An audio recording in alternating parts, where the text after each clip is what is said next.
Wait, so let's get it. Because it's 49er mine. We gotta do this one time for the Empire. It's 49er mine.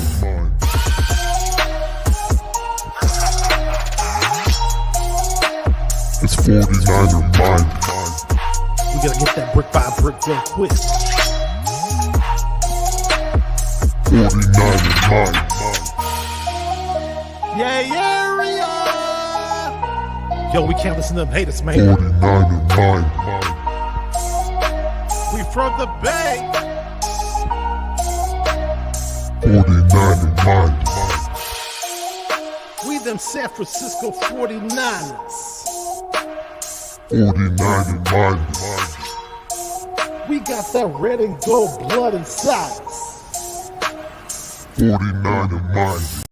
Oh yeah, freak out, yeah, I'm looking right into the video scope, and this is Macho Man, #1 Macho Man impersonator, past, present, future, yeah, and I'm here to tell you, you are watching 49er Minded with Bashar, yeah, the cream of the crop, dig it? What is up, everybody? Welcome to another edition of 49er Minded. This is your host, Bashar, and got the new background going. Things are looking good, and I'm happy to have you guys on. Sometimes we do things a little last minute. We do things a little unscripted, and that's what we got going on tonight. A little late night 49ers versus Chicago Bears talk preview for you. And if there's anybody in the chat, I'll say what's up. Hey, we got Pinor in the house. I guess he's the only one who's awake. I don't know, man. I don't know if people are going to Halloween parties, trick-or-treating early, or we're doing whatever. I don't know what the story is, but we just decided to do a show, and Pino is definitely in the house. So we got Niner Sickness. What's up, man? He says, hey, brother.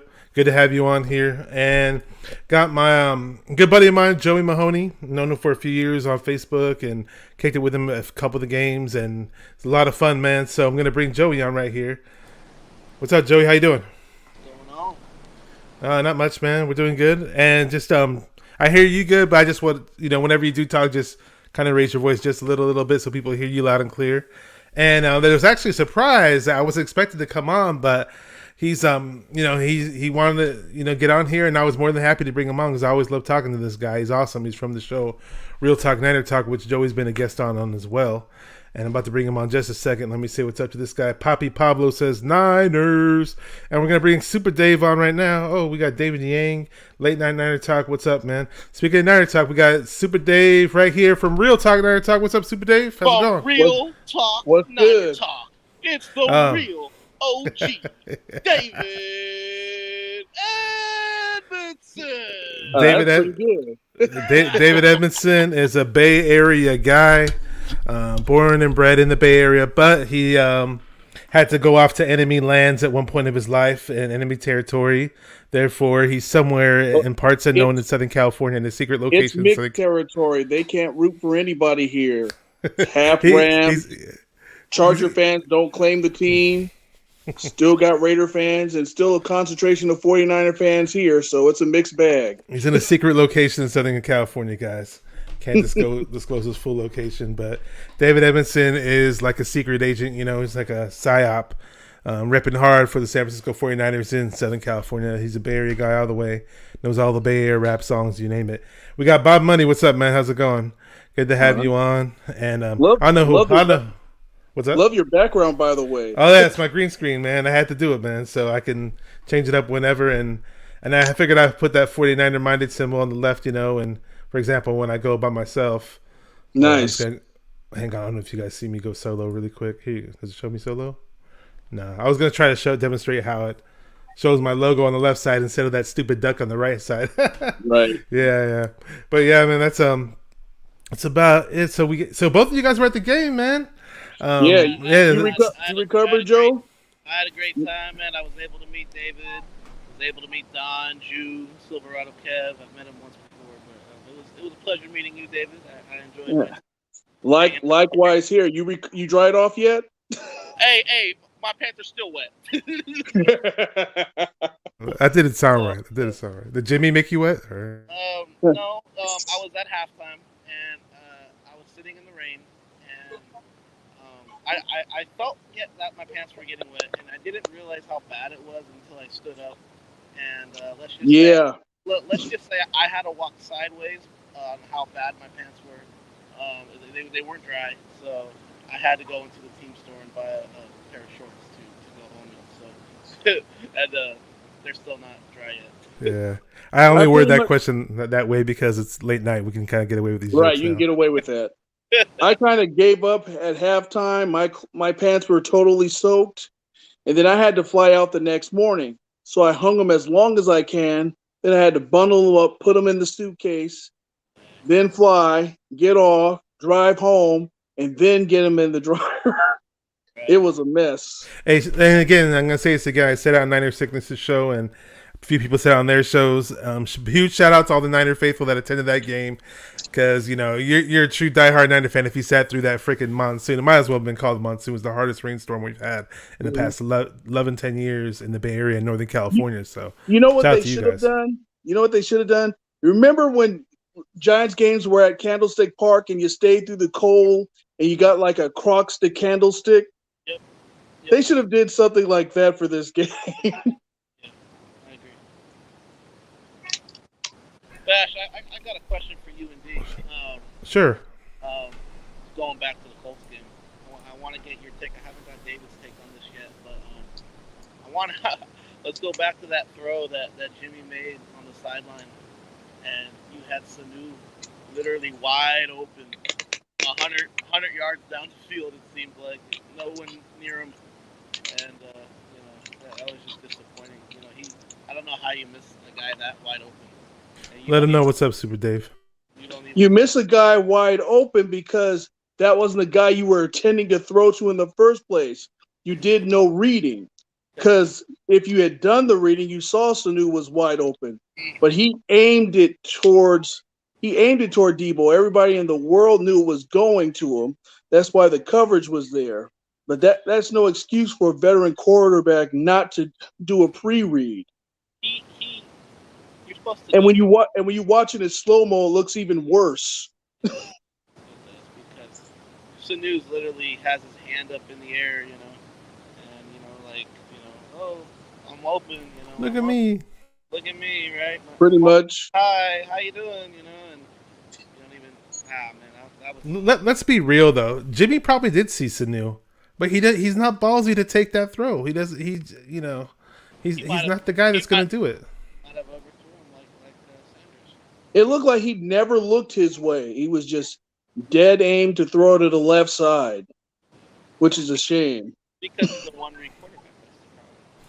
What? If his first read ain't open, we all know he panics. That's just what he is. And Jimmy's actually going to be playing in the rain in Chicago, from what I understand, right, guys?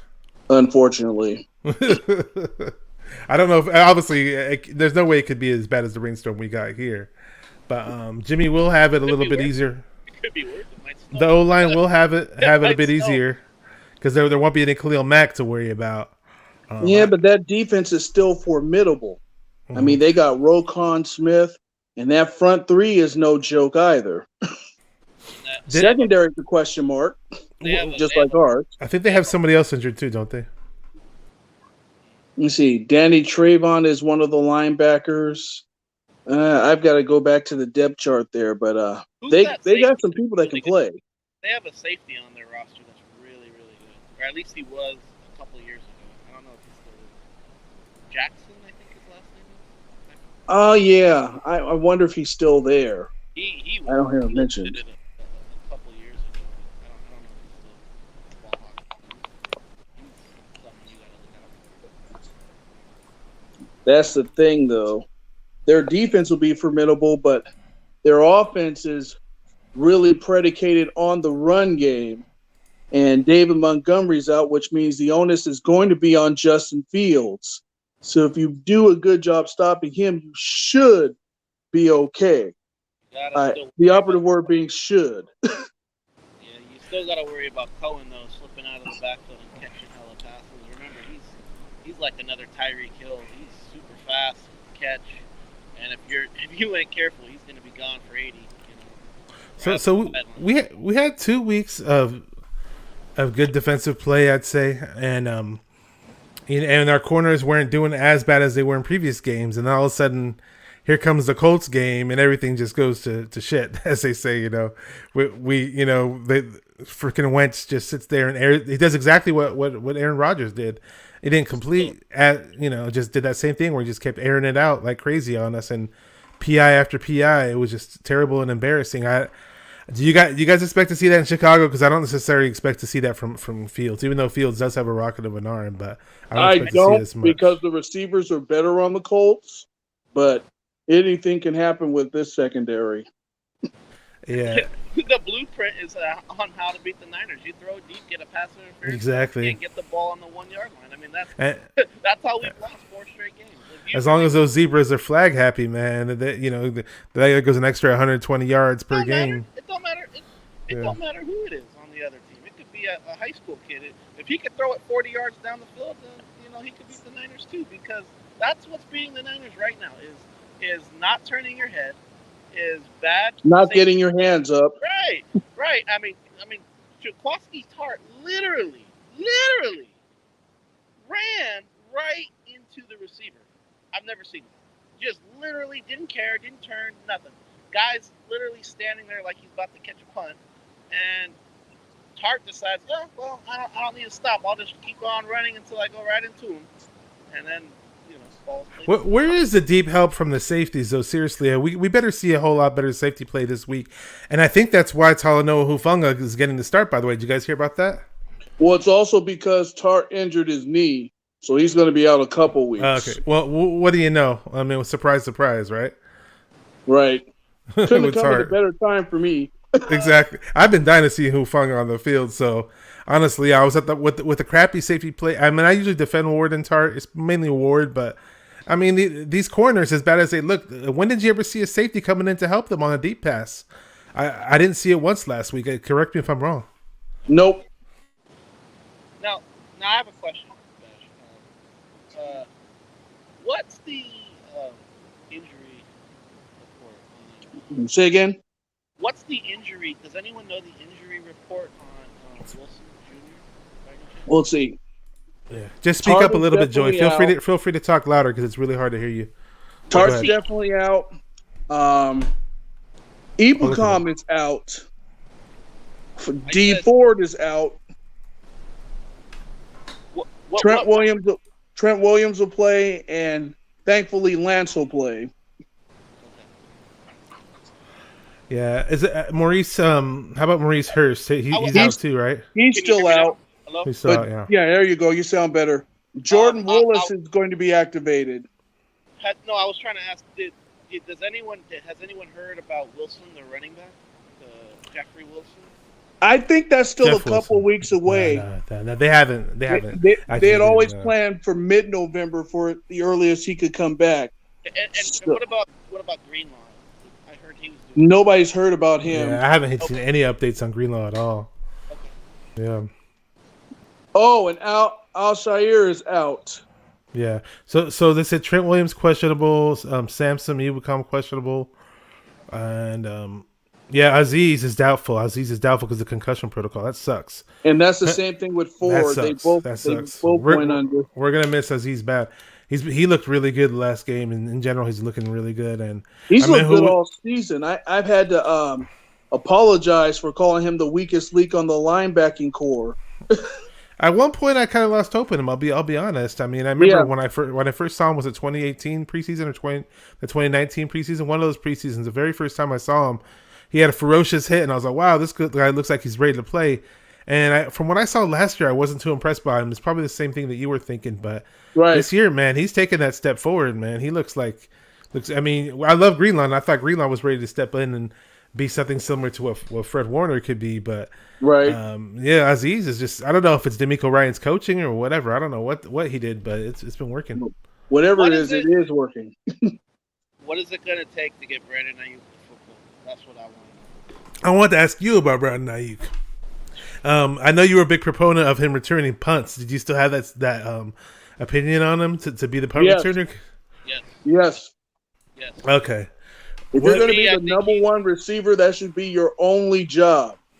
You shouldn't be returning punts.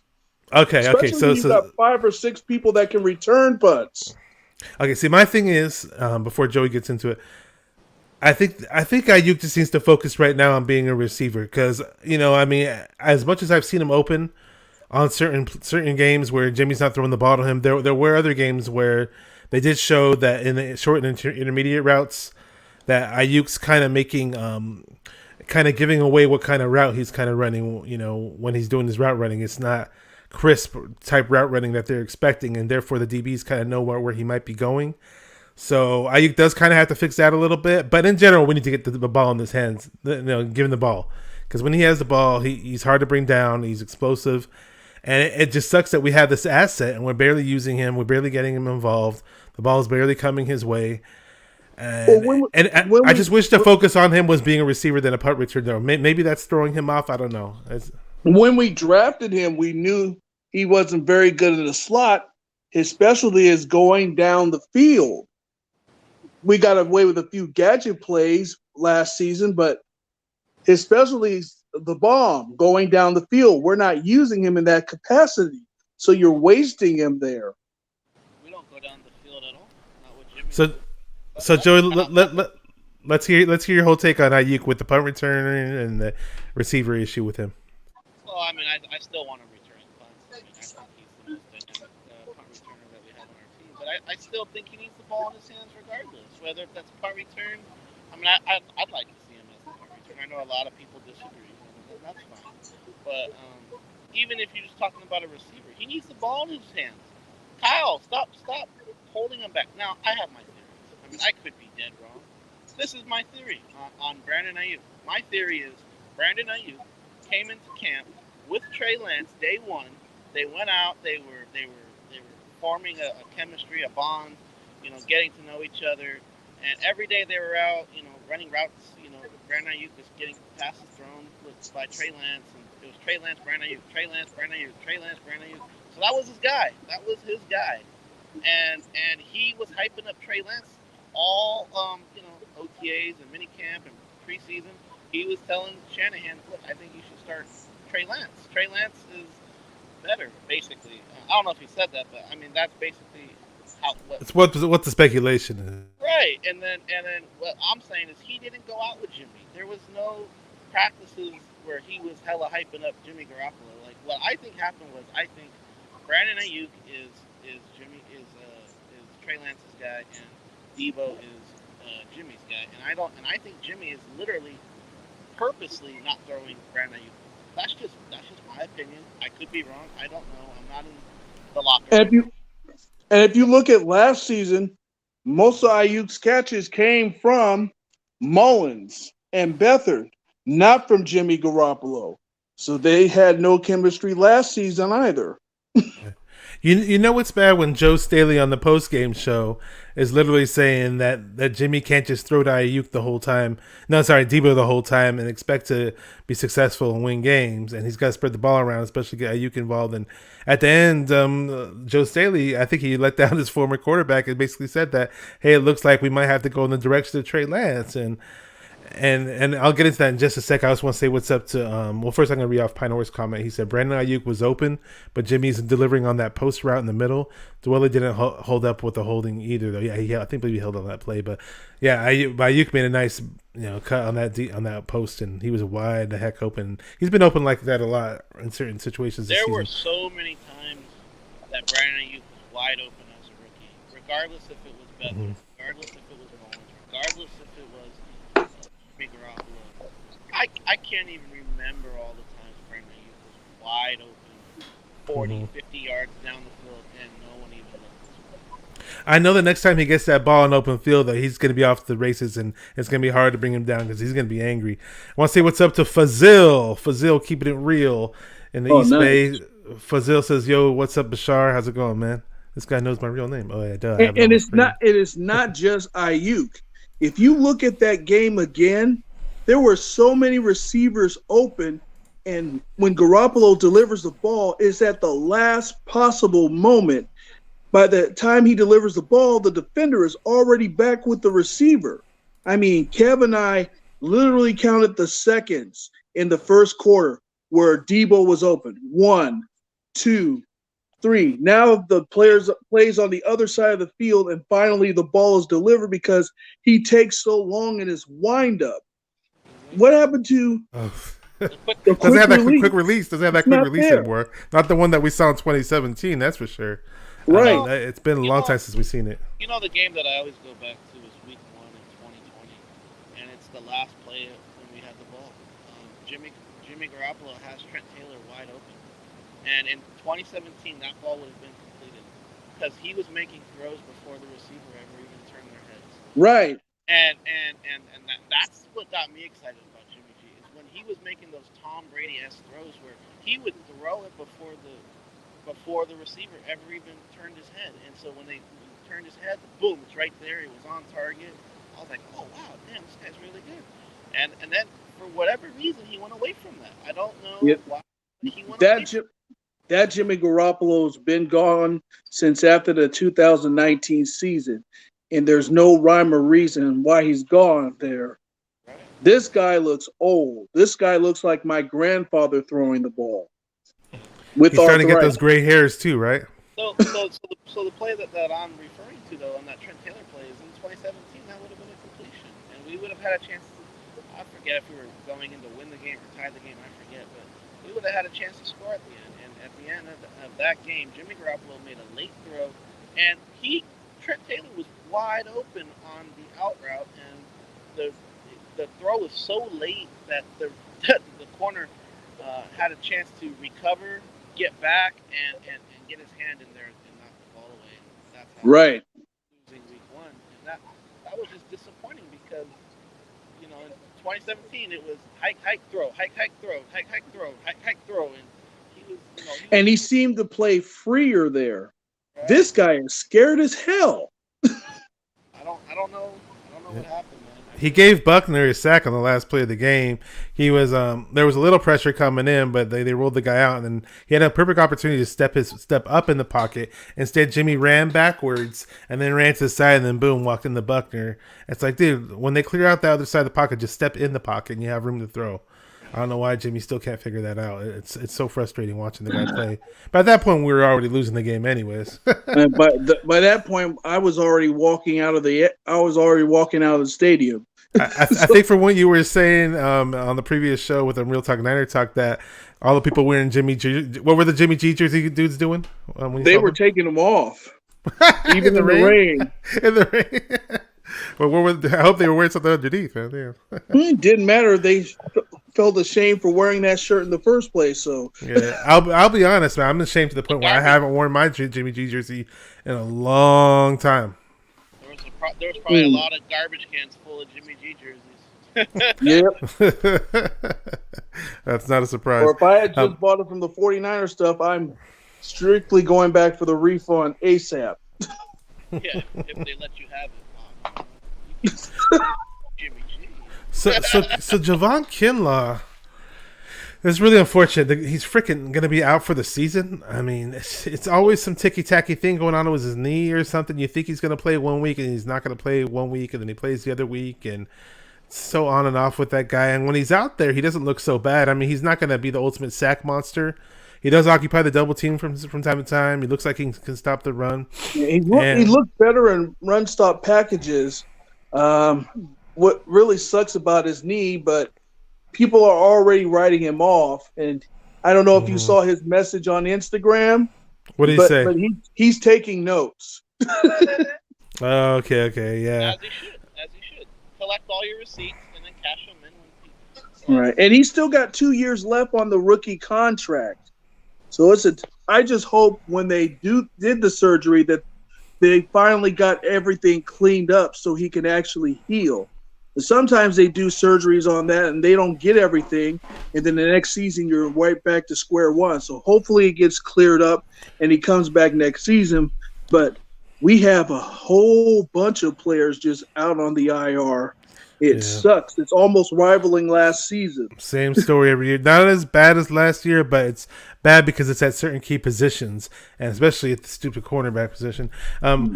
Let's see. Fazil was talking about Jimmy G. Said he's an 8-year vet, still making rookie mistakes. Yeah, for all those people out there, I hate to bring this up and sound like a broken record, but Oh no, don't play. They didn't like the way Trey looked. They ragged on him so hard after his first game. Oh, Trey doesn't look like he's ready. He looked terrible. Trey, it's like they jumped all over Trey Lance because because had he not looked like the second coming of Steve Young in his very first game, they were going to jump all over him. And even Steve Young struggled.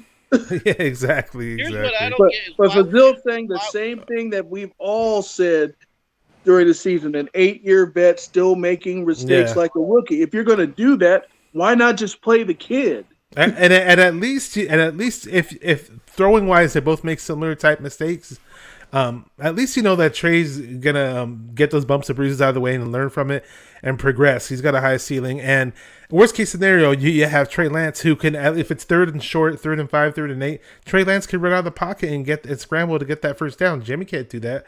Trey Lance is mobile; he can get away from the pass rush. Jimmy can't do that. You're about to say something, Joey? Kyle Shanahan is holding Trey Lance back though, because a lot of times he's making. Speak up. I said Kyle Shanahan is making Trey Lance look bad though, because a lot of the plays are just hike and run right up the middle. Like how is that going to make him a better thrower? Yeah, we saw him that one time. Yeah, so we better need a real offense where, Somi must have gone, huh? Wow, okay. I'll send Somi a link. I don't care.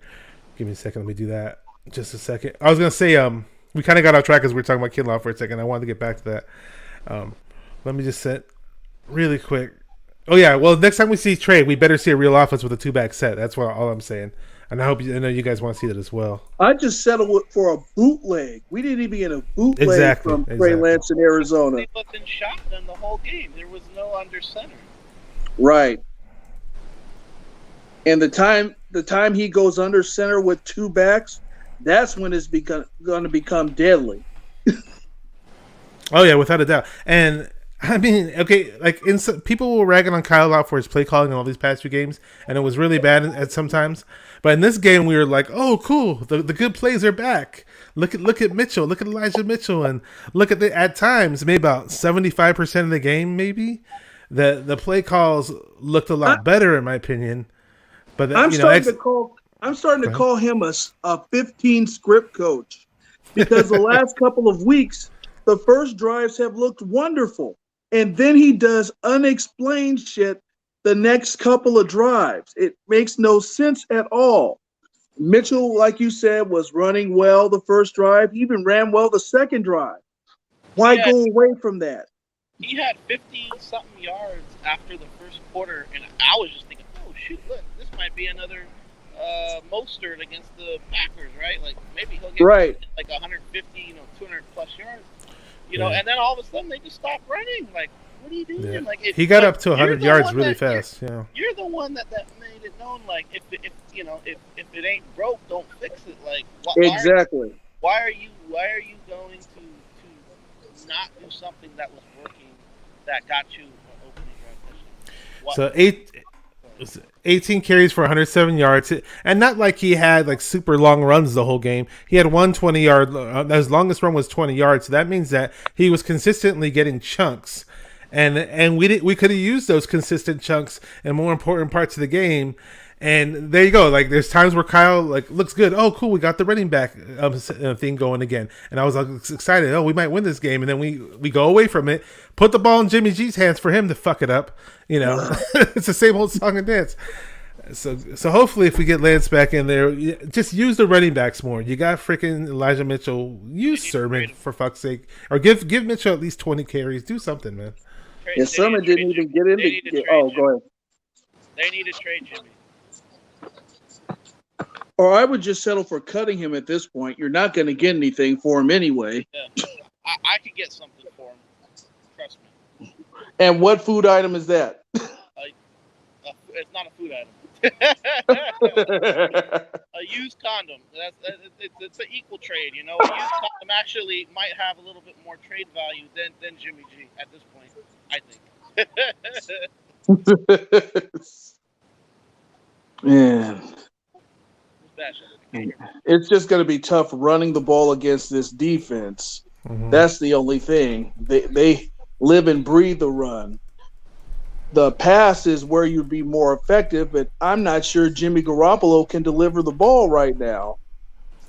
And the reason why I brought up the whole Kinlaw thing and Hurst thing is, because Contavious Reed, as much as I like the guy, he was getting abused by Quentin Nelson. Now, obviously, he's not going to be going up against another Quentin Nelson this game, I don't think. But Quentin Nelson's the Hall of Fame. yeah, he's really good.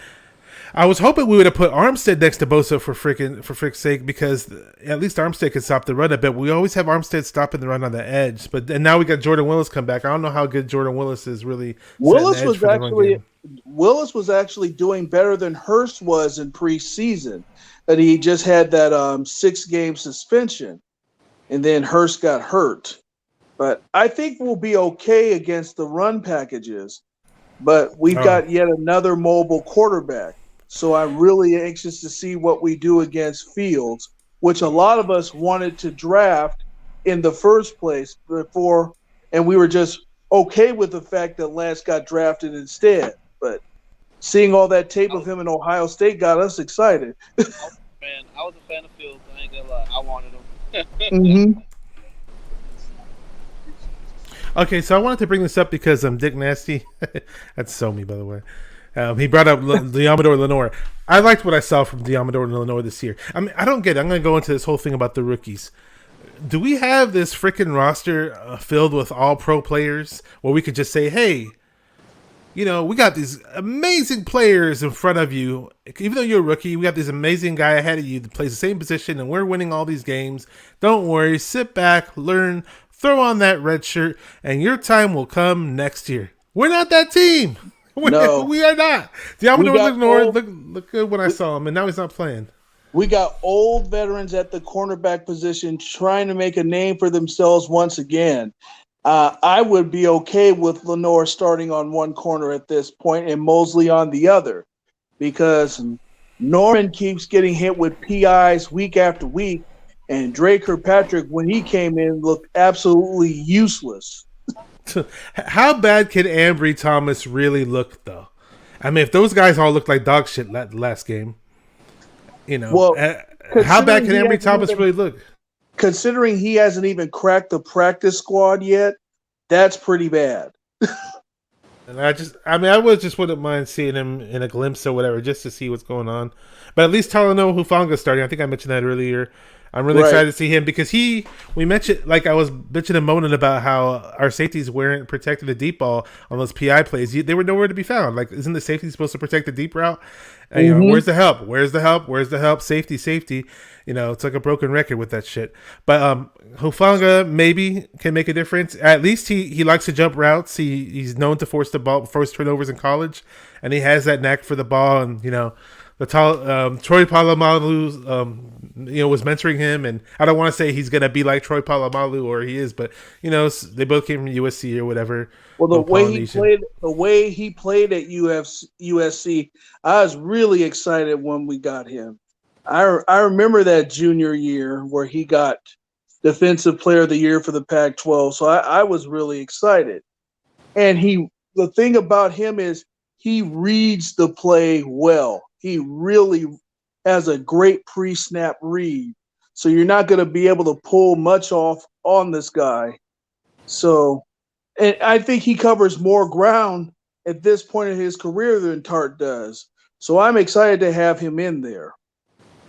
Yeah, it's going to be interesting to see, without a doubt. Anything you want to add about the secondary, Joey? I'm just excited, like David said. I'm just looking forward to seeing Hufanga and see if maybe he could bring a little something different that, you know, Qatar and Jimmy Ward, you know, can't. And like you said, man, you know, he flies around the ball in college. And I know college ain't the NFL, but you know, a good football player is a good football player. You know, hindsight's 2020. So. And I don't care about what they ran in the 40 time. Some people when we drafted him, he only ran a 4.6 40. He's not fast. He's slow. Like, dude, those 40 times mean nothing to me. Let me see how fast he is during the game. That's more important. Game speed. And he has way more football speed than 40 times speed. I mean, if you actually right, that's what matters. That's what matters. And I know college football, he was making a lot of plays. You know, getting interceptions and big hits and causing turnovers. And so he just has a knack. He just has a knack for being around the ball at all times. And you know, sometimes the great ones do that. You know, and sometimes it just takes a chance. You know, how many times have you seen an NFL player who you were like, oh man, he's not gonna be that good. He's buried on a depth chart, and then he gets his chance, and then all of a sudden, oh my God, look at this guy. And who would have known? A good example of that is I can't remember his name. John Randall of the Vikings. Yes. Squads.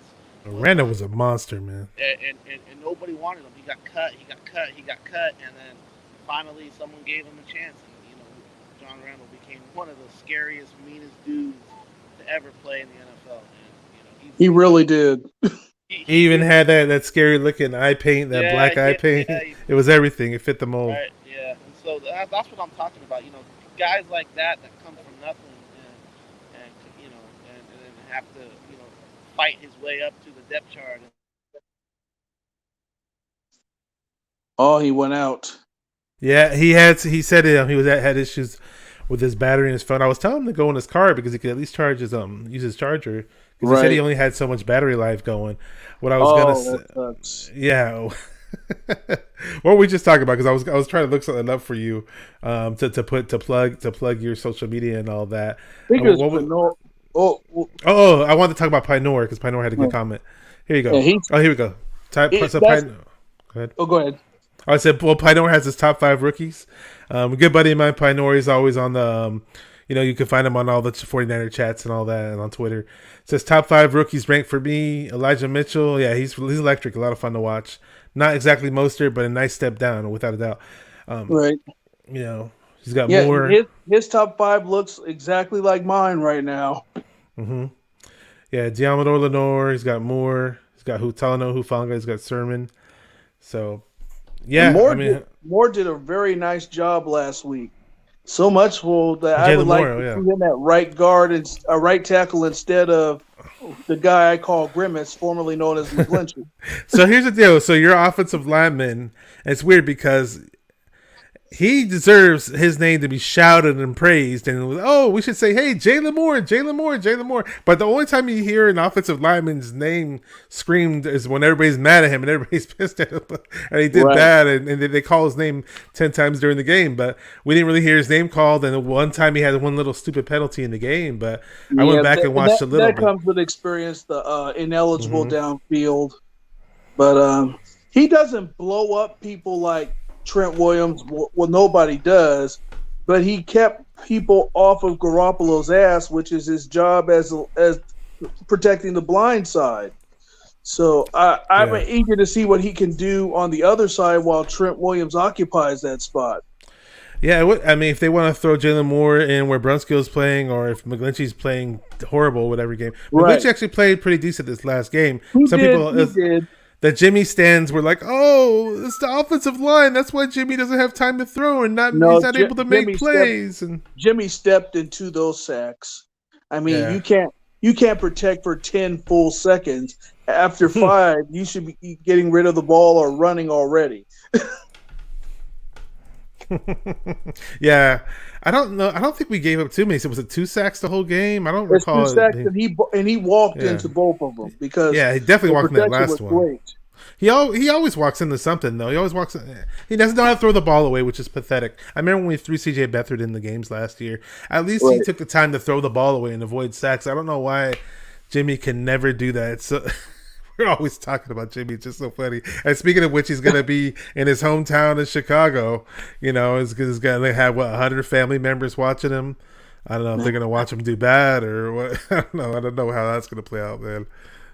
And hopefully it'll inspire him to do something other than blow the damn game. We need a W somewhere or whatever. If he contributes to helping us win or whatever, if Trey Lance comes in there and finishes it off, or they mix Trey Lance in.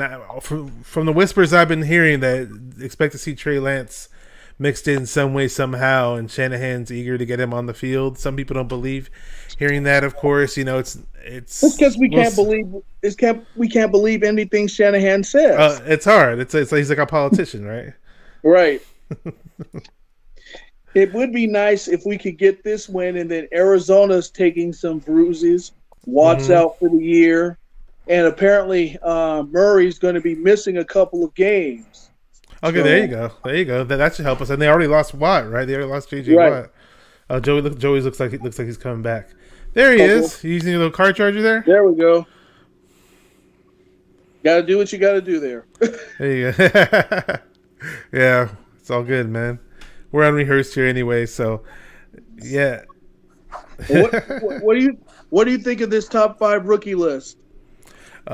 I like it. It's really, really good. I mean, I'm not sure. I don't think he's leaving. Well, I would like to have Trey Lance be on that list. Is what I'd like a whole lot more. Yeah, but we need to see that.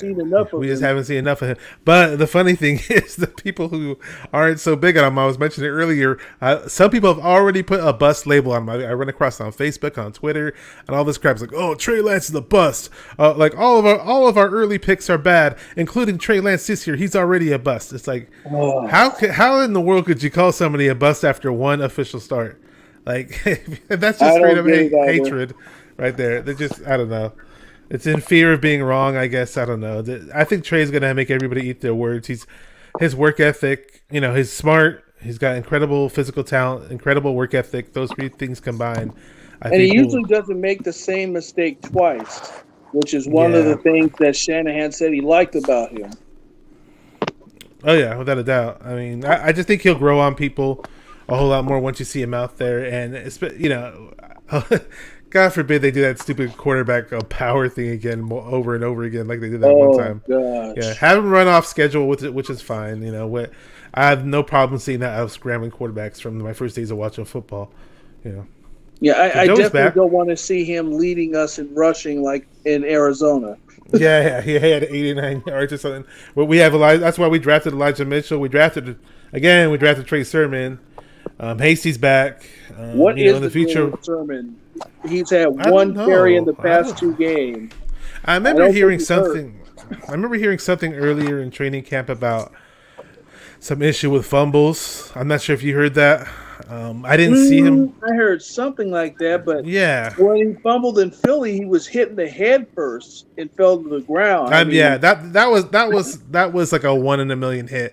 I mean, the way he got hit in the head twice or something like that and fell back. Twice. That was such. Oh my! That was. You couldn't draw that play out and make it worse than what it was. That was really bad. There's bad luck on that play. What's up, Pinor? Pinor says Trey Lance has a natural attitude to prove these fuckers wrong. Hey, man, we're cussing a lot this late night show. I never really cuss on my normal shows, but it's okay. I wish they could be. Go ahead. We'll remember these fans that said he was a bust. I got my receipts.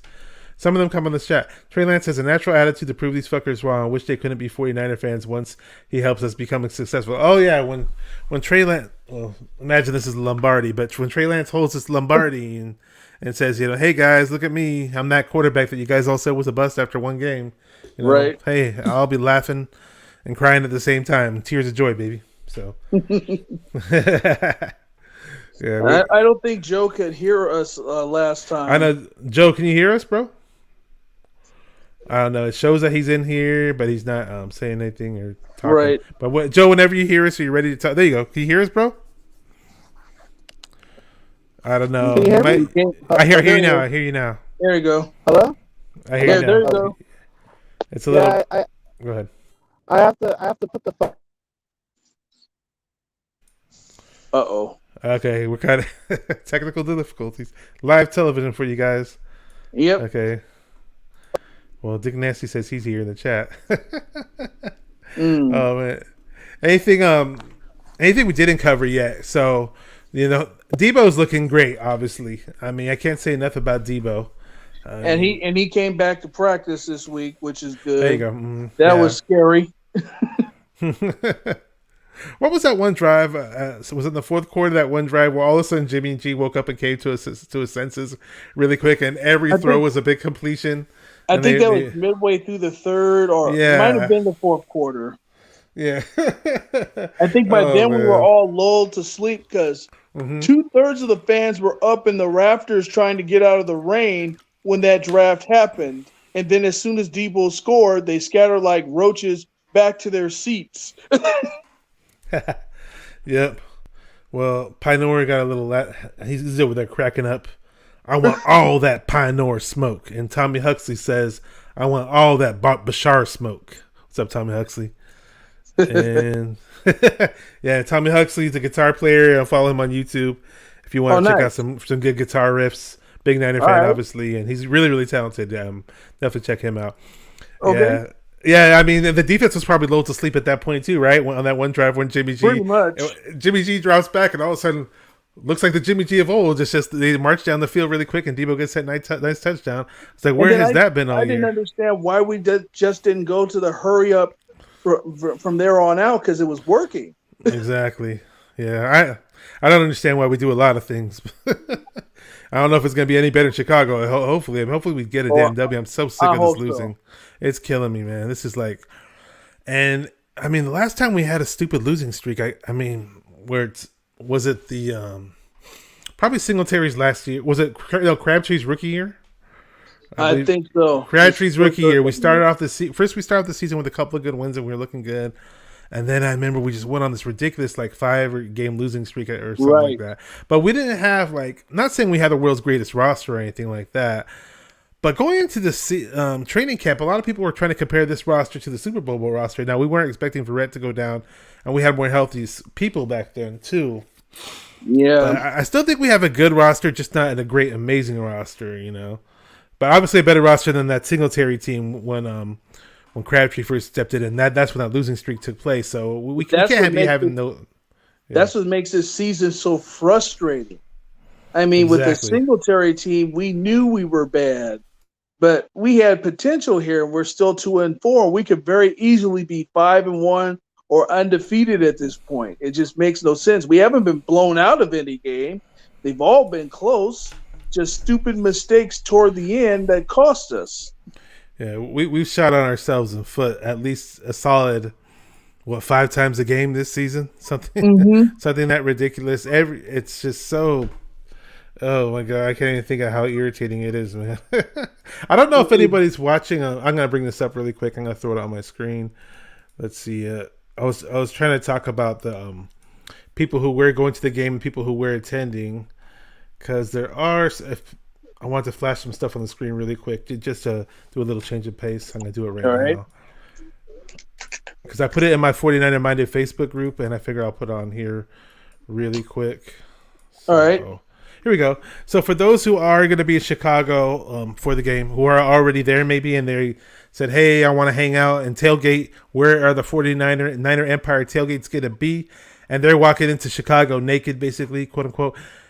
So this is some itinerary. They already had the Friday night meetup at Giordano's. It's a famous Chicago-style pizza place. Oh, nice. Which I have right here. I'm not sure if you see that. Do you see the graphic that I'm sharing? Do you see it? I am.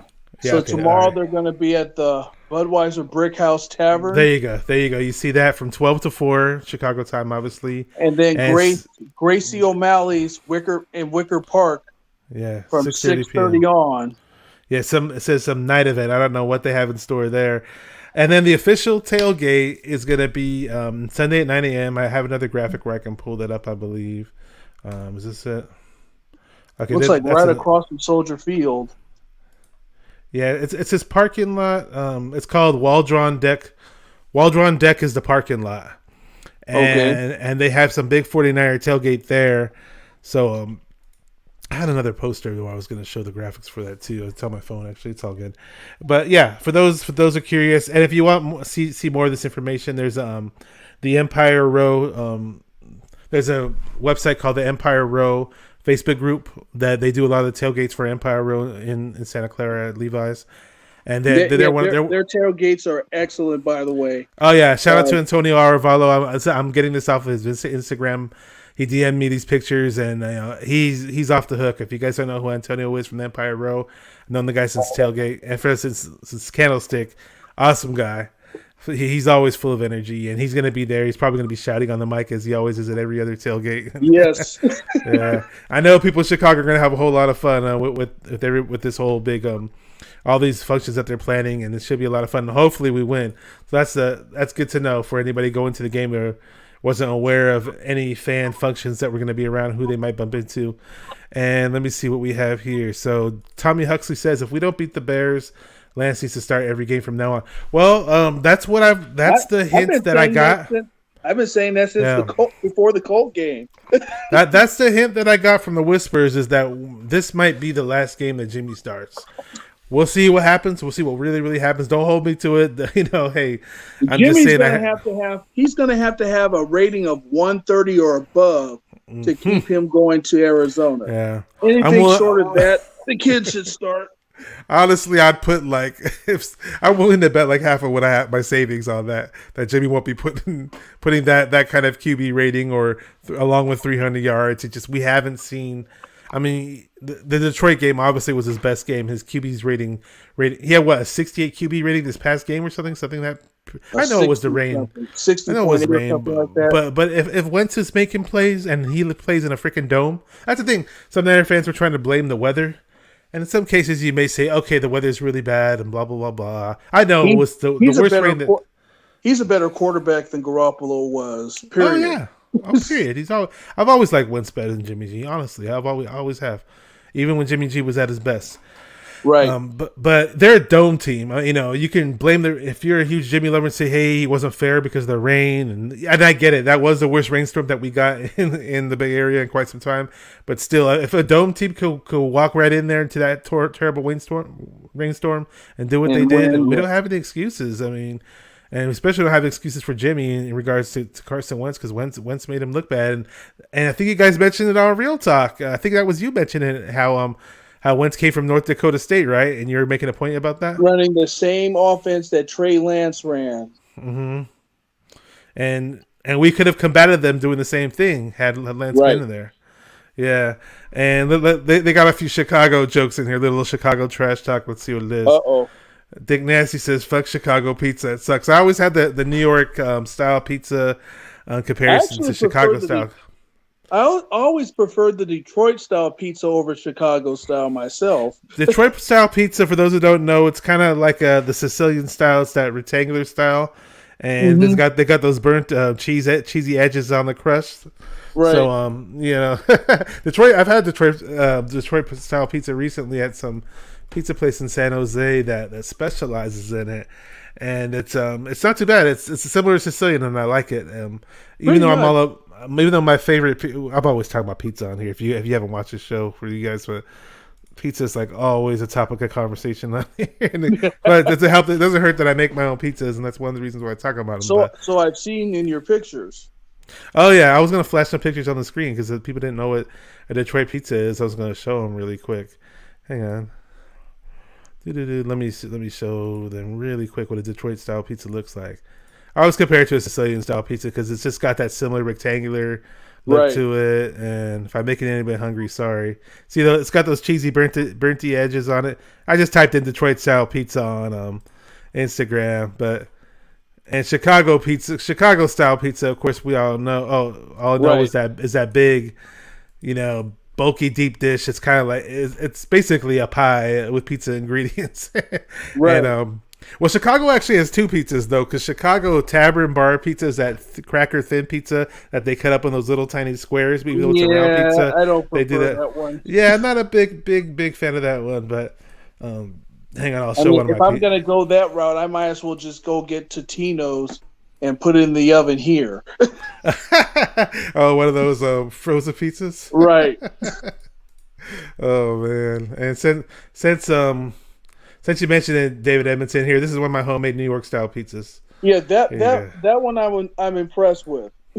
Yeah, I have a pizza oven in the backyard, so that's why you get those like nice little burnt edges over there and everything. See, that's the only thing I need. Nice. I have a smoker. Yeah. I have a gas grill. I have a charcoal grill. That's the only. I even have a Dutch oven here. I'm just missing the pizza oven. Okay. Hey, well, I'm the guy to talk to, man. I know all about what ovens to get, and depending on what you're trying to spend, and there are some little tricks to use the home oven as well. Okay, it won't be as good as a restaurant oven, but there are tricks to get your home oven up to a better cooking temperature and to make it crisp up more like a real restaurant pizza. I could teach you how to do that. Okay, I definitely got to talk to you about that. Is there anything else about Chicago that we haven't covered yet? I wonder what the weather is going to be like there. Well, I've been hearing it's already raining right now. It's already raining right now. So, my friend's there, and I saw a picture. Well, my buddy, I told you, kind of mad, man. My friend who's Simba Webster's cousin actually got some hookups from Simba Webster, who is on the practice squad on the Bears right now. Oh, they got him back. Yeah, so he has all these Damn. he had all these ticket hookups, and all his friends are flying out there, and I wonder who was not notified about that. If you're Oh, watching, that sucks. I'm gonna get him on. I'm gonna get on him for quite some time now. I already got on him earlier today when he texted me. But okay, but right now as we speak, the weather in Chicago is 55 degrees and it's raining. But Sunday forecast, I don't see rain on the horizon for Sunday, at least right now. Maybe they already got the rain out of the way then for the weekend. That's good. So maybe we might be good then. Okay. Yeah, and That's for Saturday, I don't see rain on. So Sunday, it's a 10% precipitation. So not bad. Jimmy's starting. He doesn't have that excuse. They don't have that rain excuse then for Jimmy. Right. Two gloves. Jimmy was wearing the two gloves. Yeah. So, oh, there was a Steve Urkel. Any Chicago references? Feel free to throw them out. That's I saw right. Steve Family Urkel. Matters is from Families. Chicago. Yeah, I see some Family Matters conversation from Chicago. Yeah. So there was the Chicago Bulls runs back in the day, and wasn't Perfect Strangers. Oh yeah, I was gonna mention Perfect Strangers. Balky. Garoppolo looks like Balky Bartokamus right now. I used to talk like Balky when I was like, let me remove you from the stream and add you back. I don't know why your video froze. Dude, let me try this really quick. It's because I'm going to this other screen. Give me just a second here. Oh, okay, cool. I thought that was on my end. Nope, Balky. you're good. Remember Balky? He'd be like, "Of course not. Don't be ridiculous." He'd say that. That was like his little catchphrase. Yeah. It was So it looks like the high Sunday is going to be 52. Yeah. So they're saying 10% of rain. I don't hear you now, David. Maybe I'll add you and remove you from the stream. How about that? I'm adding you back to the stream. I don't hear you. Don't see you either, bro. Okay, there you go. He's live and back in action. Any other? You know what's funny as far as Chicago Bears goes? The first Super Bowl I actually sat down and watched from beginning to end. I hate to say it was the Bears Super Bowl. The reason why I say I hate to say it is because the year before the 49ers played in the Super Bowl against the Miami Dolphins. Now the game was on TV at one point when we were playing, but keep in mind, I'm a cover of my immigrant family. We're first generation, and nobody in my family watched football or cared about it. Not one of my aunts and uncles. We were all barely even in this country at that point. And at that point in time, growing up as a kid, I'm watching G.I. Joe, Transformers, all those cartoons 24/7. If I'm watching anything other than cartoons, I'm watching Mr. Rogers' Neighborhood or Mork and Mindy or, Different Strokes or Good Times or name every sitcom out there on the planet I was watching, I didn't know. Nice. If I did watch anything sports related, was wrestling. I was like really hooked into You're forgiven. back then WWF was at its peak. Right. And it was actually fun and entertaining to watch. It kind of looked real back then, but I remember I was driving around and the person that carpooled with me in elementary school, I remember they were the mom went to Sierra College, and Sierra College is over here in which is right by me in Roseville. It's in Rockland. We're neighbors actually. And so Sierra College is where the 49ers had their training camp every single year. Yes, and for every single Super Bowl victory we had, our training camp was based in Sierra College in Rockland. And she just go on about how she saw Joe Montana the other day and how she saw Dwight Clark. And she went on and on about all these famous Niners she would just see on a regular basis because she was a student at Sierra College. And so I was kind of a kid, I was like, oh, wow, that sounds cool. So it was kind of implanted in my brain, like, hey, the 49ers are this great team of the Bay Area, and, you should take note of them. How'd you guys survive those summers? Because Rockland is hot as hell. Oh, it's even... Well, I live in Roseville now, and Roseville's right next to Rockland. It's still... Our summers are much more brutal now than they were when I was a kid, that's for sure. I used to go swimming a lot, too, when I was a kid. I used to go in those... Yeah, me and my brother and my sister, we'd always go swimming and stuff like that. But to make a long story go ahead. I used to hate going to that area in the summer. It was like 10 to 15 degrees hotter.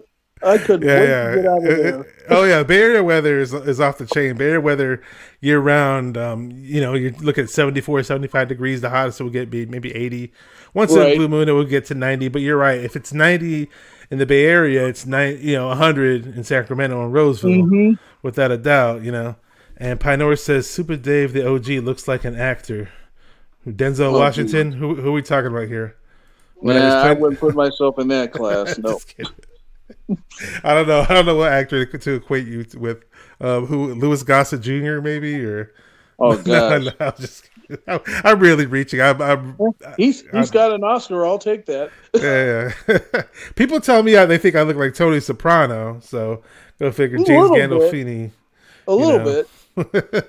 I don't know. I'll take it. Whatever. Or if people told me I look like Brian Brunskill, and I'm not really too thrilled about hearing that one. Yeah. Yeah, but back to Chicago. I stick up for him because he went to San Diego State like I did, but now that right side of the line just looks bad. Oh yeah, but with Buckner playing against them this past game, they looked a lot better than I expected them to, and they held up. They were up to the challenge. They were up to the challenge. You know, well, they ran a lot of counters there to keep them off balance. Mm-hmm. I'm wondering if that's going to be the similar game plan against the Bears, because when you run straight up, they can get to the ball fast, but if you counter, that stops them and it opens up holes. If they could actually stick to that, that would be great.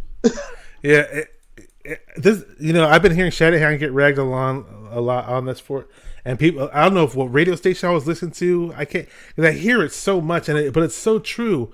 What coach has success with something and then just walks away from it because he thinks, oh, let me just do something else, rather than just the conventional way of thinking, keep doing it until they stop you. Again, like you mentioned with the run game, Buckner was there, but we found a way to get yards versus Buckner with Brunskill and with McGlinchey.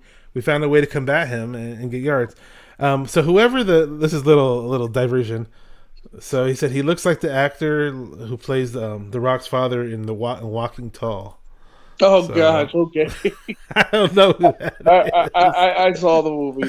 What are we talking about? I don't know his name. I'm literally trying to pull the movie Rock up. goes back to his hometown and he becomes the sheriff. And his dad still has that log cabin house. It's because he's bald. That's what it is. I see that he's bald, but he's super light skinned. I think, right? Right. If I have the right guy, I see his picture. Yeah, well, there you go. Well, it makes sense because the skin. Rock's a lighter skinned dude. Well, he's right. mixed. Yeah.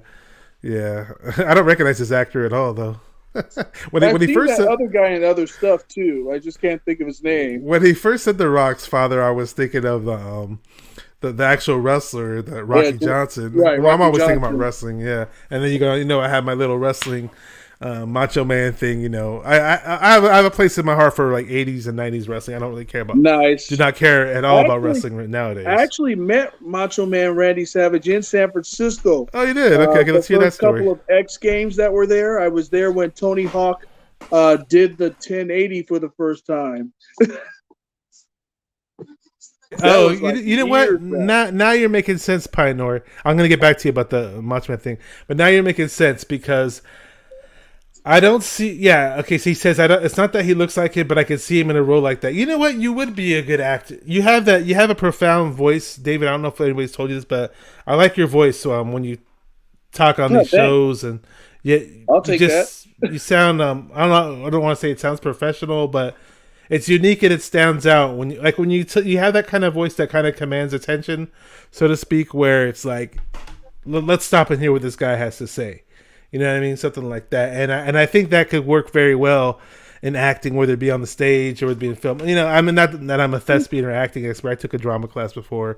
I did stand-up comedy, but I kind of pick up on things like that. And I could see you in the role. What role I could really see you in? Remember that actor, The Rock? Not the Rock. What was his name? Back to The Rock. The show was called The Rock, but it was the actor in one of my favorite movies, by the way, and an excellent football movie. If you guys have not seen this movie, definitely watch it. About a stoic college franchise institution that we all know about, Notre Dame, Rudy, and the guy that walks up to Rudy, Charles Dutton. I don't know how I forgot his name. Great actor, excellent actor. He'd always walk up to Rudy. My sister was actually in a play with him years ago. Oh shit! There you go. So you got a little connection. Yeah, she was more the actress in our family. Oh, she did a couple of plays with some TV people. The guy that's on NCIS now, like the commander, his name is Rocky Carroll. She acted with him. Okay. The lady that was in the old Law and Order, the original one, the captain, she acted with her. So What's her she's name? done some work over the years. Oh, she doesn't do it anymore. Okay. sister's name is Alex. Okay. Got it. Yeah, we always divert from topics here, especially if it's late night. We'll just talk about whatever sometimes. Right. But yeah, no, but with Charles Dutton, you said that he's the guy in Rudy that walks up to Rudy and he's like, "You're 5 foot nothing, 100 of nothing, and you ain't got a speck of athletic ability." Like, just the way he was mentoring Rudy like the whole time, and that was just like, man, that movie, it just captivates you, man, as a football fan or just as a human being, man. It's just so many great things in that movie, and there are things that are fabricated in that movie, don't get me wrong, right, but the way they pieced it together is what a movie should be, though. It came together really nicely. Yeah, it's definitely one of my top 5 football movies. Do you have another football movie you like? Because I don't really have too many football movies that I really like, even though I love like football. Remember the Titans well. I'll see what else. The original, not the Adam Sandler version, but the original one based on the Longest Yard, the gang in jail. Mm-hmm. I never saw either. I still have to see both. Yeah, you got to see the Burt Reynolds one to appreciate the Adam Sandler one. Yeah, I still got to see both. Yeah, honestly, you mentioned Adam Sandler, and the only football movie I really like aside from Rudy, and it's so goofy and stupid, but I like it because I like things that are goofy and stupid, and I love to laugh. Is the Water Boy. Old school Adam Sandler, as dumb as stupid as it was, would just crack me up, and I'd always imitate those little goofy lines. And Tommy Huxley says, "I hate Notre Dame, but I love that fucking movie." I've always appreciated Notre Dame. I don't know, maybe it's because Montana went there. I don't know. They were just always on TV growing when I first started watching college football. So, not that I was a huge Notre Dame fan, but I'd sit and watch. I used to watch like the Jerome Bettis years and when Rick Mirer was on that team, and they had all those nice running backs. Oh, the don't Brooks say brothers. Rick Mirer. I remember when they used to show Rick Mirer and they'd be like, "Oh, look at his face." It was kind of like Jimmy G. They'd show Ricky Myers like a close up of his face. Look, he looks like Joe Montana. He looks like Joe Montana. They propped him as the next Montana. Yeah, and that they used to pound out. If I were him, I'd be like, "Whoa, please stop saying that. Do not put me in that.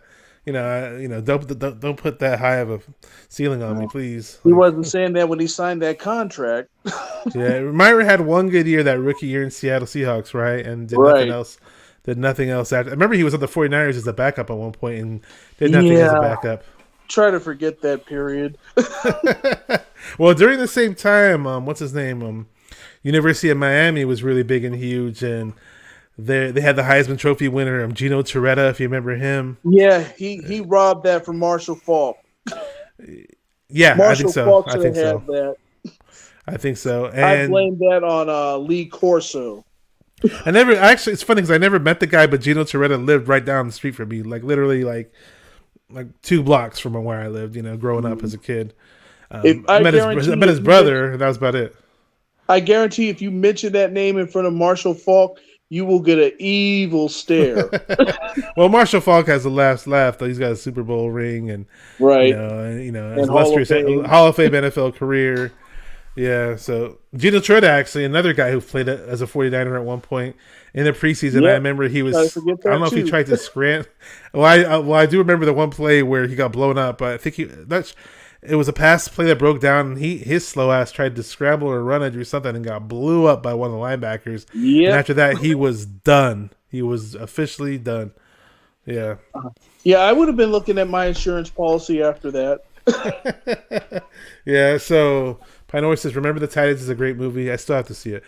But the football stunts are terrible and unrealistic. I hate it when Hollywood does that. Yeah. Also, Disney made that movie PG, but in reality, it's rated R. Okay, I saw that one movie. What football movie did I see? That one movie, Friday Night Lights. Oh yeah, Billy Bob Thornton. That was pretty good. I thought it was okay, but it just didn't do anything for me. I must be missing some other football movie because there must be some other football movie out that really was really good that I saw. That I don't know. I know there was the Ernie Davis story. The running back that went to Syracuse and got drafted in the NFL, but got an accident, never went there. Let's see. I never saw Blindside. That's pretty good too. and they tell you what parts are made up in that movie.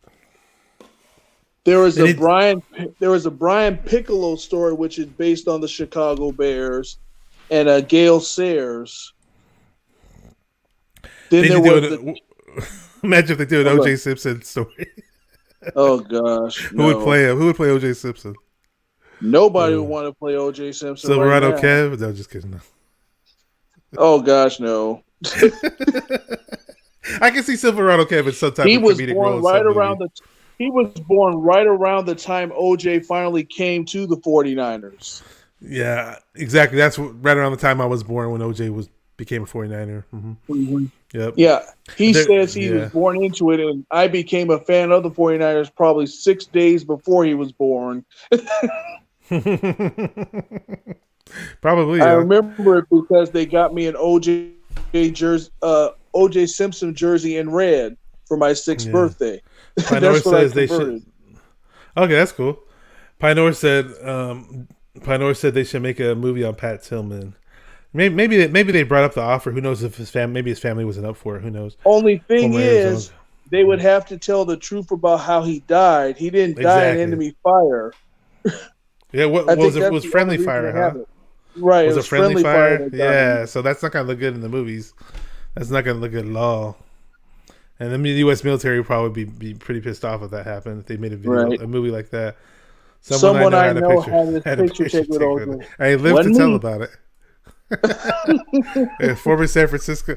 Yeah, sad story, man. O.J. Simpson would have been one of the greatest San Francisco Bay Area most celebrated athletes we've ever had. They still gave him a Super Bowl ring when we won our first one?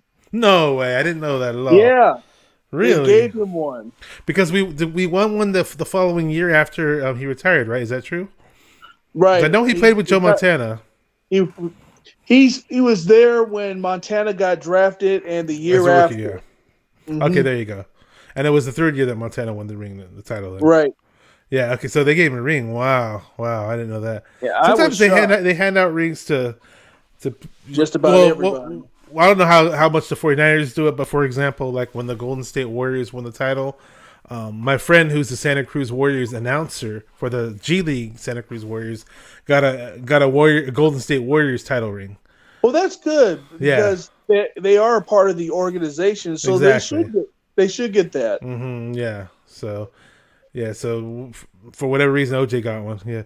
Reggie White movie would be great too. Reggie White was a whole lot of fun to watch. Man. Reggie White was awesome. I wonder who they would get to be Reggie White though. That's the thing.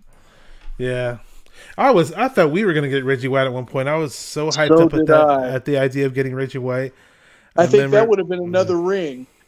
It was literally between the Packers and us and the 49ers, and I was so mad the day I found out. He was like, oh, I woke up and I had a dream and God told me to go to the Packers. I was like, oh gosh, please. Why didn't you say the 49ers? I was so bummed out when we didn't get him, man. It pissed me off. Same. He was one of those once in a lifetime players. He had that move they called, I don't know, where he'd be here and then he'd take it. I don't know if you guys see, he'd take his little left arm and he'd just he'd lift him up like a forklift with one little arm, like a meat hook or something. I don't know how he did it. I don't see anybody else in this current NFL do that. No, because it'll tear their arm off. Yeah, I don't know how he got away with it. Incredibly strong to do that. I don't know how he got away with it. Yeah, because they were always off balance. Mm-hmm. He was so big and so fast. By the time they got their feet together, that was a great move.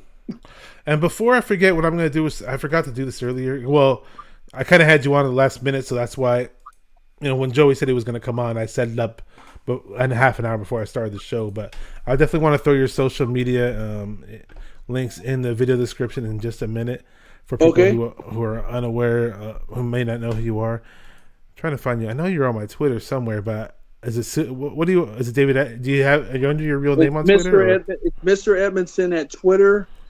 Mr. Edmondson 30 at Instagram, and then just David H. Edmondson III on Facebook there.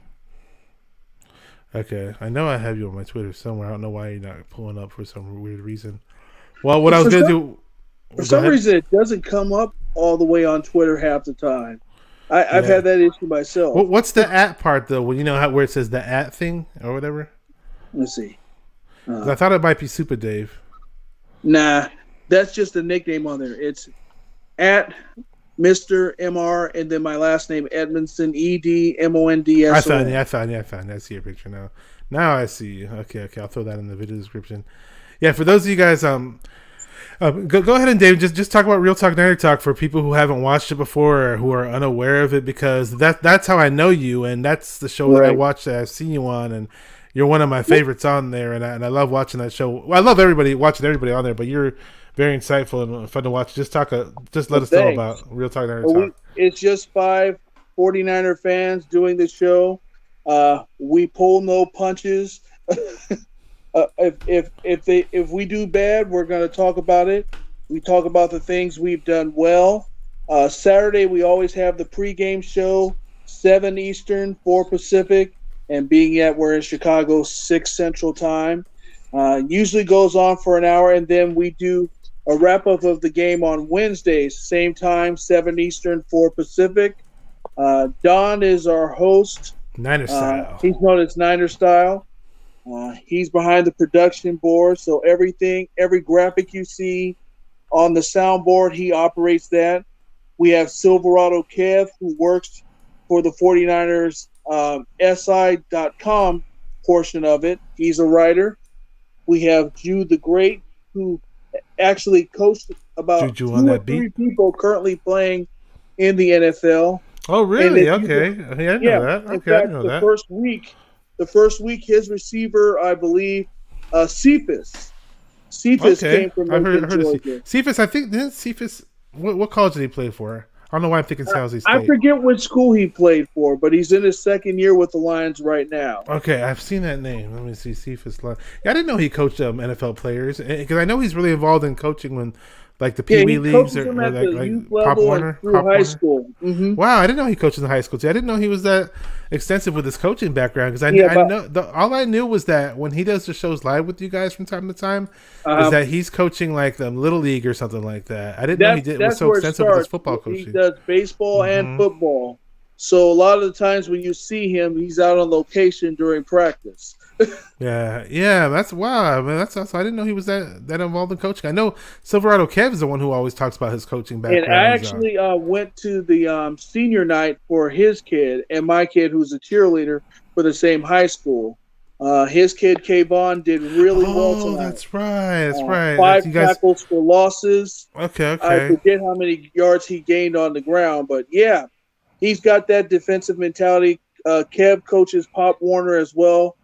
Mm-hmm. Very passionate. If you ever get a chance to see him break down game film, it's a treat to watch, because he does it like he writes. It's easy to understand, and even if you don't know much about football, he breaks it down in a way where you can understand it, go back and tell your friends, oh, this is what happened on this play. So I like that very much. I do the matchup of the week, which will be tomorrow. Because of all the injuries, I wanted to do something where we talk about former 49er Marquise Goodwin, but he's only had 9 catches. Exactly. It's going to be on Justin Fields versus Fred Warner tomorrow. And like the pregame that we do on Saturdays is usually about an hour 15. And then depending on what happens during the game, our Wednesday show can go anywhere from 1.5 to 2 hours. We try not to spend very long on it. Yeah. Usually I only do an hour on here, but sometimes if we just, like right now is one of those times we're kind of winging it because we went past certain things and it's just a late night and the conversation is good. If it's a good conversation, I'll keep going. I don't care. Right. Without a doubt. I was going to say go ahead. I forgot to mention 2 others. Dollar Bill Will. Will. If you don't know who Dollar Bill Will is, you will know who he is if you don't know who he is. He's extremely passionate, and Rombo, if you had a chance to watch his show, has banned Will because Will has called him out more than a few times. I wonder why.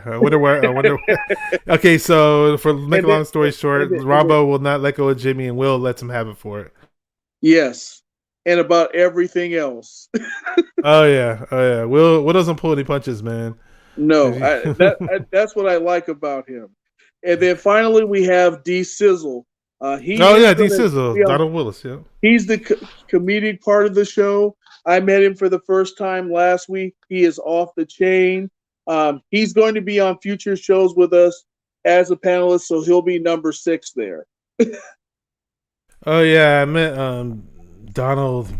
I think Donald Willis' real name? D Sizzle. Yeah, yes. At one of the tailgates, and I forgot what game it was, but over at Levi's years ago, and the guy was just. This is before he was doing all that goofy stuff he does now with that character, the D Sizzle character. Man, but he was still a ball of fire without a doubt. He's still in full character. He was last Sunday. Well, he kept doing that thing where he was like, "Real talk, 9 o'clock on YouTube." Yes. I was thinking about playing it in here. I was looking for it. Oh my gosh. That guy is nuts, man. He's always yelling, screaming, and just having fun. And sometimes we do rip on each other, but it's all in fun. You'll never see us fight. We do have differing opinions, but it's all respect. And you get a chance, just check us out on Real Talk Niner Talk on YouTube. Love having audience participation as well, just like all the other shows. Yeah, I put the video link for the YouTube channel description on there on the video info, and I linked your Twitter page so people have access. Whoever's watching this video, they don't know who SupaDave is. Go into the video details, and you will see the Real Talk Niner Talk link in there for the YouTube channel, as well as the his Twitter page if you just want to ask some questions or just follow him on Twitter and see what he's got to say. Right. So hang on. And also keep an eye on both of us here tonight, because you never know what 49er group will be in on Twitter. What 49er discussion there. Oh, so Pinor knows about it because he goes on there. Mm-hmm. They have those Twitter Spaces. His voice for the first time last week. Yeah, so there's D Sizzle there. Yeah, it's me and D Sizzle. That was back. What year is it? I don't know if I can read this. Oh no, this is from what year? 2016. Okay, there you go. Oh, wow. Me and D Sizzle, nice. 2016. Yep. First time I ever met him. It's cool dude, man. Yep. Yeah. Pinor just followed. I'll follow him right back. There we go. Right, here's a little funny tidbit for you guys. Here, this is from the same tailgate that I ran into him at, and I'll share this video because I just ran across it. Okay.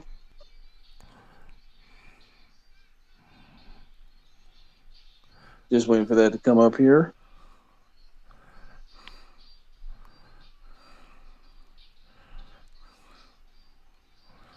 Uh-oh, what happened? Looks like the volume went out. You still there? I'm here. Okay, here. I didn't play it yet. I thought I was playing it. Stupid me. Okay, here it comes. What did you know? Reach back like your pants for slap the hoe! And he started to shout, so I threw it right across and knocked his old ass. There's Marlon in the background. If you see it. I think that's Donald D Sizzle dancing in the background too. I'm nothing in life but to be legit. Don't poke me, boy, cause I ain't said shit. I was pretty much under the influence when I filmed this. I had some influence when I was there as well. What's that? After the second Crown Royal, I was gone. Oh yeah, I don't remember what I drank or what I smoked that game, but yeah, it was a whole lot of stuff you could say, and therefore right. I was in my feeling myself when I made that video. As much as it rained, I needed all the alcohol I could get. What'd you guys eat? What'd you guys eat out there? I don't even remember what I ate, to be honest. Okay. I might have had 1 or 2 tacos outside and a few things inside, but I don't remember much. Yeah, it was probably tasted pretty sour after watching that performance on the field, man. Yeah. Yeah. Well, it's been fun on here. I don't know if you have anything else you want to say. I had you, plug your show as much. If you left anything out, feel free to. But yeah, I mean, I love watching Real Talk Niner Talk because they infuse a lot of little comedy in there. They got all kinds of funny little sound bites playing during the show. People are always making wisecracks on there, but they're also very informative and they're very opinionated.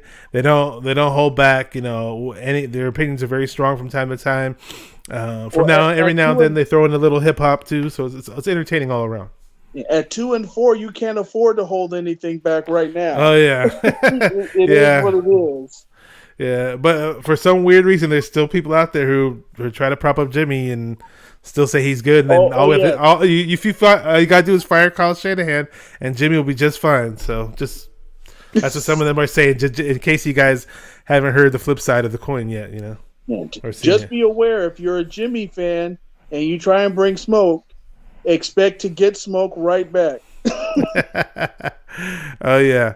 Well, thanks to everybody who hopped on the chat. I know it's super late. I don't know. I didn't expect the view turnout to be really big on this live, but hey, we did have people in the chat regardless, which is always nice and always appreciative.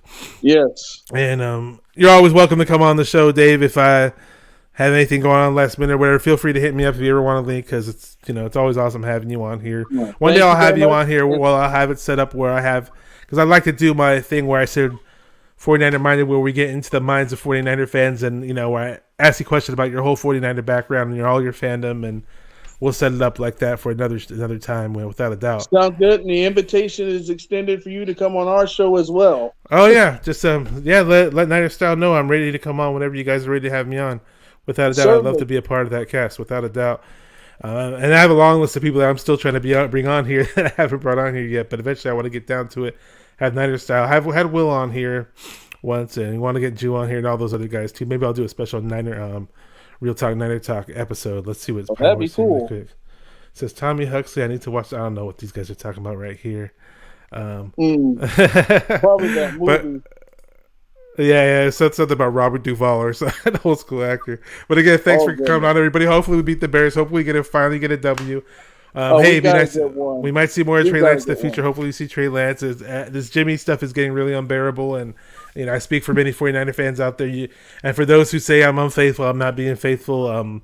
Whatever. You can say whatever you want. I think you guys are in the minority. Yeah. I don't like to faithfully lose at all, so exactly. We need to stop this. I'm not faithful to losing, okay? Right. Like you said it. So thanks again, Super Dave. You're awesome. Go Niners, beat the Bears. Thanks again for watching 49er Minded, where we get into the minds of 49er fans. Stay good, everybody. Sir. Peace. And here comes my infamous intro. Yes, sir.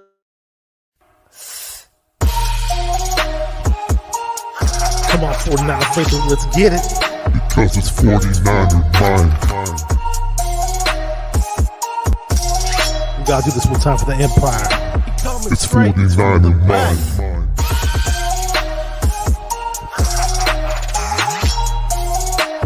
It's 49er mind. We gotta get that brick by brick real quick. 49er mind. Yeah. Yo, we can't listen to them haters, man. 49er mind. We from the Bay. 49er mind. We them San Francisco 49ers. 49er mind. We got that red and gold blood inside us. 49er mind.